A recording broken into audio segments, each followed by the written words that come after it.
on, y'all? You kicking it with the Junkyard Dog on junkyarddogs.com. So this week we picked up a block from one of the Facebook forum members. He said it was blowing smoke or something like that, so we got it really cheap.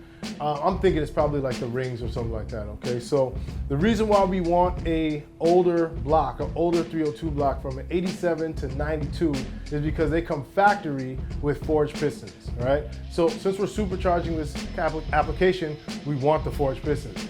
Since we're using an F303 cam, we want to definitely stay with the 87 to 92 firing order. That's how we're going to go about this, all right? So once we pull everything out, we're going to take the crank and rods to get inspected and the pistons to get inspected, and we're going to have the crank polished, and we're going to have the rods resized. I'll explain more what that means in a little bit, so just stay tuned. And guys, this is very important to do before you order your rebuild kit, because the crank may have like a little nick in it or damage or whatnot, and you might have to turn it 10-10. That just means that we're gonna make sure that all our parts have really good integrity. So it's really important, guys. One of the main things that's important about rebuilding a motor is to make sure you have a good machine shop in your corner, okay? Because if you don't, it's just not gonna work, okay? So let's get this started, man. We ain't got all day, all right? Junkyard dogging. So we decided that we're going to go with some rods from a 94-95 GT, and the reason being is that the 94-95 rods are actually ribbed right here. Okay, they have like a rib. It's a lot stronger. This portion of the cap, which is the weak point of the rod, won't flex as much. And this is a design improvement for 94. So we're gonna have the forged pistons with the stronger rods and then the crank. All right, so we're gonna go and drop this off to Valios right now and ask them to resize them, because these also need to be resized because they have pretty high mileage on them. And yeah, man, I'm gonna come back to the doghouse, see what we can do.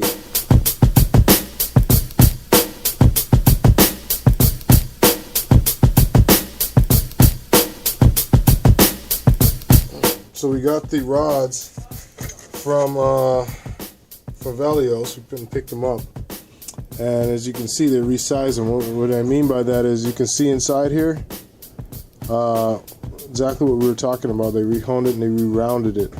Okay, so yeah, we got our rods ready now. So we're going to take a closer look at the Ford rods. These are the old rods, and these are the rods that we're going to be using.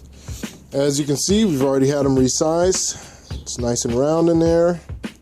And that part that I was telling you guys about where it kind of ticked up on there, it's gone because we had it resized.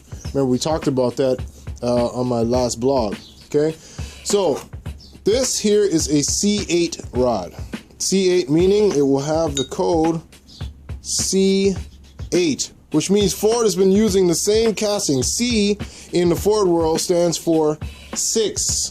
Meaning 68 means that Ford has not changed their casting for the rod since 1968, which I think is funny. That's the beginning of the 302.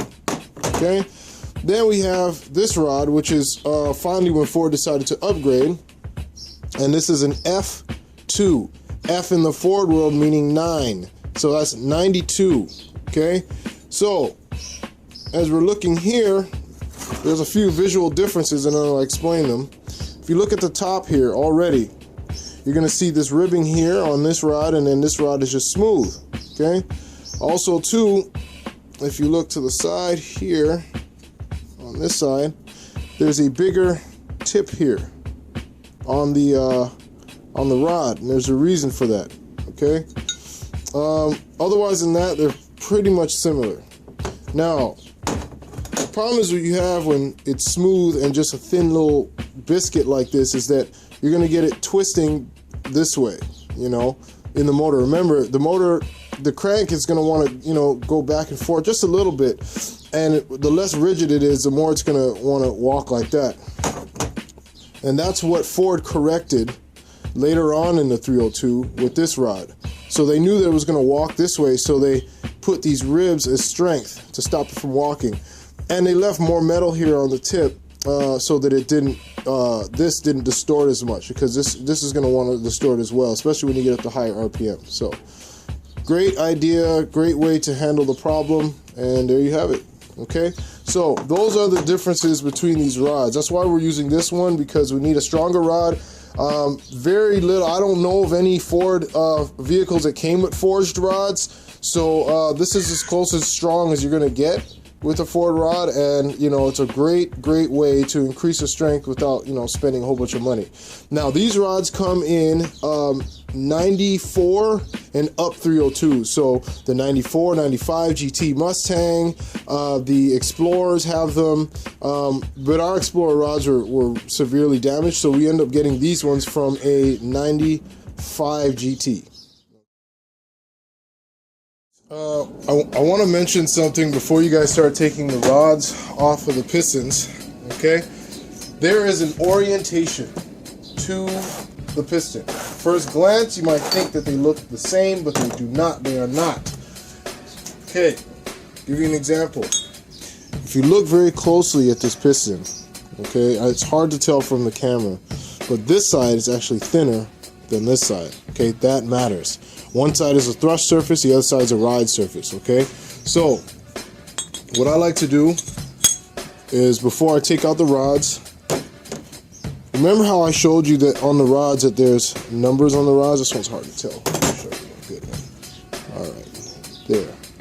See how it says 8 right there? So, before I take the rod off of the piston, I mark the side of the piston with the number. So 8 is facing this way, 8 is down there. So I don't have to worry about it later on and make the mistake of putting them on backwards. Your engine will lock up if you do, and you do not want that. This is a very important part of the process, guys. Now, once you do that, then you can get to your rig and set it up and move from there. So what we're doing now, we're going to remove the piston from the rod. So you're going to take this fork that I made. This is to protect the piston from the pressure of the rod. And I made this, but I'm sure you could try to find something that works similarly, okay? The reason why I do this is to stop the pressure from the rod from really pressing on the side of this piston here, okay? Now, I made this as well. This groove is for the pin to drop, but you want to hold the piston in the vise on this area here, and I cut this groove out to go around this boss right here, okay? So you want it to sit like that, okay? Now, what you want to do is you want to get some sort of receptacle that's going to allow you to push it through. So maybe like a socket, or if you have like a piece of stock, round stock, that'll work. Yeah, you know, just as long as it's smaller than the diameter of the pin, then you should be okay. Okay, so let's go ahead and set that up. So make sure that it's flat, okay? Because if not, you'll be putting pressure on the wrong spot and you will break the piston. Okay, boom, it's flat right there. So what we're going to do is stick that in there like that as possible. We're going to come down slow. Then you're going to lock it in place, okay? So now that it's locked, what we want to do is you're going to take a little bit of heat. That's what the propane torch is about. You need propane. The reason why you want to use propane and not another gas or maybe you know, oxyacetylene is because propane doesn't get hot enough to melt neither the the aluminum piston or the rod. It'll just get it warm enough for the metal to expand. Okay, you're gonna heat it for 60 seconds, 1 minute, whatever you like to say. And the reason why I only do it for 1 minute is because I don't want to get it so hot that it warps anything. Okay, and propane is really good about not getting too hot. It's just hot enough to expand the metal enough to loosen the rod. You want to have a slow, even pressure until you hear it get tighter and tighter, and then it'll pop. There it goes. Don't want to jar it, just enough to pop it. You'll hear it, it'll come. Just got to be patient. There it is. Still keep going with the smooth, even pressure. The reason why you want to do that is because you don't want to burr it more than you have to. Definitely don't want to burr it. So now it's gone all the way through. You can see that pin on the other side. You're gonna put your hand on the bottom, try to catch that pin. There it is. There's your pin. It's a little warm. It's not super hot, which I like. I can still touch it. Don't go by me, guys. I got like leather for hands. You know what I'm saying? So, that's the pin. And once you do that, you just release the press. Pull out your piston. Now, mind you, the piston gets super, super hot. So, you know, you just want to kind of roll it there and then remove your rod. And you take out your fork. And there you have it. Your forged piston is sitting there waiting for assembly. So you do that for all 8. Take your time, take your time, take your time. Right. So the next stage that we're gonna do here, now no matter what you do, there's gonna be a little bit of burring. Burring means, you know, when the metal gets pushed up a little bit when you're taking out the piston, okay? So it goes in smooth on this side, but when you get to this side, it kind of hangs up a little bit. It still goes through, but it hangs up a little bit, okay? You don't want that. You want your piston bores, which are these, to be perfectly smooth and nice and buttery. Now, after the years, it's gotten a little, you know, worn, which is understandable because it's got probably over 100,000 miles on it. It's an old car. So here's another tool that I made on the lathe at work. What I did was I took a 1/2-inch piece of round stock aluminum and I turned down the tip so it would fit inside my drill, okay? And then I took 2-sided tape, put a strip around it, and then I put some Scotch-Brite, some red Scotch-Brite on the end here. So what we do is, open this up all the way, okay, see it? Boom. This will be almost like a hone, okay? You don't want to go crazy with it because you don't want to warp the hole itself.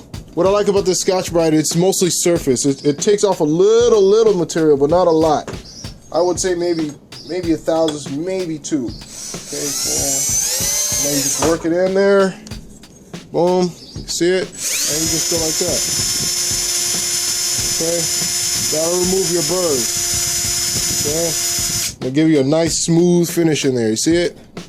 Do the same for the other side. Lead it in. Boom.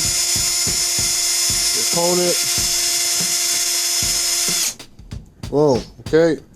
Needs more than that, but this is just for the example, so you can see that now it's nice and smooth. Okay?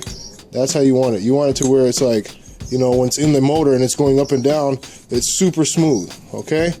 And that's it. So you got your pistons out, and we're going to have the engine balanced. I do not have the equipment to do that here, so we're going to take it to the machine shop and have them balance it. So while you have everything apart, that's when you want it to have it balanced. So since we have it out, before we press on the rods, we're going to have them balance it and everything, and then shoot it back to us, and then we'll start the assembly.